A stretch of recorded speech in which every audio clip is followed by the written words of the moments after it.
ઉત્તર નાઇજીરિયામાં શુક્રવારે સવારે એક મોટી દુર્ઘટના બની હતી. અહીં 2 માળની એક સ્કૂલની બિલ્ડિંગ ધરાશાયી થઈ ગઈ હતી.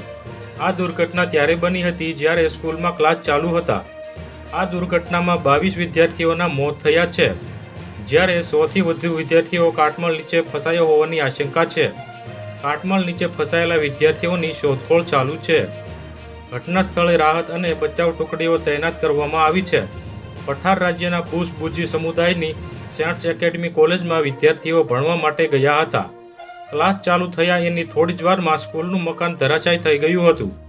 પોલીસ પ્રવક્તાએ જણાવ્યું કે કુલ 154 વિદ્યાર્થીઓ ફસાયા હતા, પરંતુ તેમાંથી 132ને બચાવી લેવામાં આવ્યા છે. વિદ્યાર્થીઓની વિવિધ હોસ્પિટલમાં સારવાર ચાલી રહી છે. આ દુર્ઘટનામાં 22 વિદ્યાર્થીઓના મોત થયા છે. જો અમારા વિડીયો તમને પસંદ આવતા હોય તો લાઇક કરો, શેર કરો અને સબસ્ક્રાઇબ કરવાનું ભૂલતા નહીં.